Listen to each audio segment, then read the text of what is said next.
Exercise 1.6 class 9th or first question is 64 whole raised to the power 1 by 2. So firstly we will change this 64 into exponent form, and how we will do this, we will simply find out the prime factors. 64, so it is 32, again this is 16, again it is 2 8s are 16, again it is 2 4s are 8, again it is 2 2s are 4, and again it is 2 1s are 2. Okay, so I can write this 64 in terms of power of 2, 1 2 3 4 5 6. Okay, so I can write this as 2 raised to power 6 and 1 by 2. So again, in 8th class you have already studied about the rules of exponent, where you used to read this rule, a raised to power m into n is, if there is such things, then what is the rule? You just simply multiply the powers. Okay, so similarly I am applying this rule here, so it will be 2 raised to power 6 into 1 by 2, and when I further solve this, then I'll get 2 3s are 6, so I am left with 2 raised to power 3. And what is the expansion of 2 raised to power 3? That means 2 is getting multiplied 3 times, so it is 2 2s are 4 2s are 8. So this is the answer. Very simple question. Now let us move towards the second part, and second part is 32, again 32 whole raise to the power 1 by 5. तो सबसे पहले हम क्या करेंगे, ये जो 32 है इसको एक्सपोनेंशियल फॉर्म में लिखेंगे, और उसके लिए हम लोगों को प्राइम फैक्टर्स निकालने पड़ेंगे 32 के.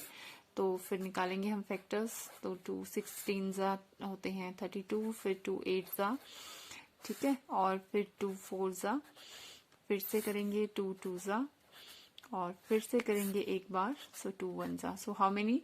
तो मैं 32 को लिख सकती हूँ as a 1 2 3 4 5, 2 raise to power 5. ठीक है, और 1 by 5 यहाँ पे फिर वही रूल लगा लेती हूँ मैं, बाय एक्सपोनेंशियल रूल. कौन सा? That if there is such कि ब्रैकेट के बाहर पावर्स हों इस तरह से, तो दे पावर्स जो है वो आपस में मल्टीप्लाई होती हैं सिंपली. सो बेस तो सेम है and powers will be multiply, so 1 by 5. ठीक है, तो यहाँ पे देखिए 5 get cancel with 5 and you will left with 2 raise to power 1, जो कि 2 ही होता है. So this is the second part. Very simple. ठीक है, इसी फिर चलते हैं थर्ड पार्ट की तरफ, और 1.5 मार्क्स का क्वेश्चन इसमें से आता ही है ना. अब थर्ड पार्ट है आपके पास 125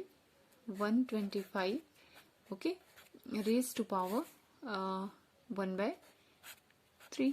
ठीक है, तो ये भी और सिंपल है. सबसे पहले हम इसको एक्सपोनेंशियल फॉर्म में चेंज करेंगे, और वो कैसे करेंगे, प्राइम फैक्टर्स निकाल के. प्राइम फैक्टर्स कैसे निकालेंगे, यहाँ पे देखिए यूनिट प्लेस पे 5 है, तो इसका मतलब ये सबसे पहले 5 से 5 इसका प्राइम फैक्टर हो सकता है. तो 5 2 10, तो यहाँ पे हो गया 5, फिर 5 से किया, फिर से 5. ठीक है, और फिर से 5 5 1 5. So I can write this 125 as 5. Okay, raise to power 1 2 3. तो 125 को मैं 5 रेज टू पावर 3 लिख सकती हूँ. फिर again by, if it is a raise to power m into a n, then a raise to, सीधे जो पावर्स होती हैं वो आपस में मल्टीप्लाई होती हैं. So 5 raise to power 3 into 1 by 3 होगा. तो ये तो फिर आगे सिंपल जो रूल होता है, 3 से 3 cancel, so you left with 5. So this is the answer. तो इस तरह से हमारे पास क्वेश्चन नंबर 1 सॉल्व हो जाता है, बिल्कुल सिंपल. अब कर लेते हैं क्वेश्चन नंबर 2 भी. ठीक है, फर्स्ट पार्ट है आपके पास 9 raise to power 3 by 2. Again सबसे पहले हम ये जो 9 है इसको एक्सपोनेंशियल फॉर्म में लिखेंगे.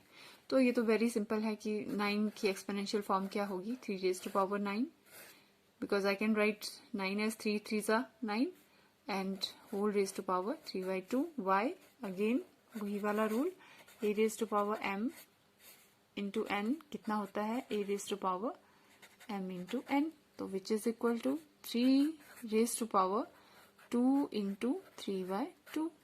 ठीक है, so 2 से 2 कैंसिल होता है and you will left with 3 raised to power 3. Which will be equal to 3 raised to power 3 मतलब 3 3 जा 9 3 जा 27.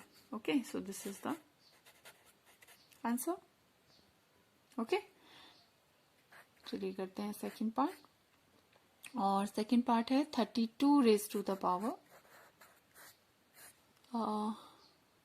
2/5. ठीक है. तो यहाँ पे फिर से वापस देखिए, जब आप एग्जाम में करोगे तो इस तरह से प्राइम फैक्टर्स यहाँ निकालने पड़ेंगे.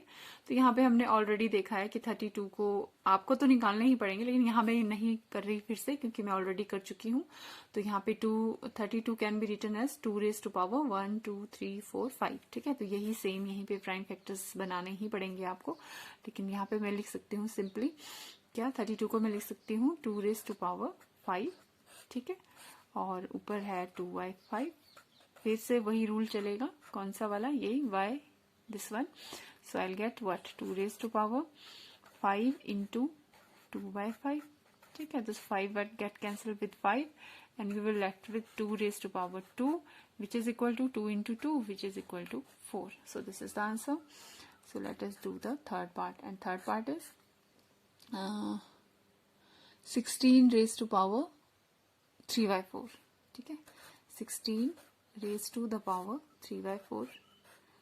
ठीक है. अब आपको पता है कि 16, अगर मैं यहाँ 16 की बात करूं तो 16 देखिए कैसे, 16 का अगर हम प्राइम फैक्टर्स निकालें तो क्या होगा, 1 1 2 3 4. मतलब 16 को मैं लिख सकती हूँ 2 raised to power 4. तो मैं 16 को लिख रही हूँ 2 raised to power 4, और ऊपर तो फिर वैसे ही है 3/4. ठीक है. अब इनको पावर्स को मल्टीप्लाई ही करना है, सेम यही रूल आपने ये लिखना है जरूर. ठीक है. तो फिर ये हो जाएगा 4 into 3/4. So 4 gate cancel with 4 and you left with 2 raised to power 3. और जैसे कि पता है 2 raised to power 3 मतलब 2 is multiplying 3 times 2 into 2 into 2, and so this is 8. Okay, so this is the answer. And अब चलते हैं last part की तरफ. And last part is 125 whole raised to power -1/3. ठीक है. 125 whole raised to power -1/3. ठीक है. अब ये तो आपको मालूम है 125. अभी अभी हमने 125 के जो है वो फैक्टर्स फाइंड आउट करे. आपने वहां एग्जाम में जरूर करने हैं, मैं यहाँ पे बार बार नहीं कर रही हूँ क्योंकि इससे सिर्फ वीडियो लंबी होगी, क्योंकि आप ऑलरेडी कर चुके हो. तो आप देख सकते हो कि 125 को हम लिख सकते हैं 5 raised to power 3. क्यों लिख सकते हैं वो मैंने यहाँ पे बता दिया. ठीक है. तो यहाँ पे 125 को लिख सकते हो आप 5 raised to power 3. ठीक है. और ये है -1/3. सेम वही प्रोसीजर. तो ये it will be equal to 5 into 3 into -1/3. तो 3 get cancel with 3. So you are left with 5 raised to power -1, और अगर 5 raised to power -1 है तो that means it is 1/5. Okay, so this is the answer. तो इस तरह से हमारे पास क्वेश्चन नंबर 1 और 2 सॉल्व होता है. क्वेश्चन नंबर 3 हम कल क्लास में करेंगे.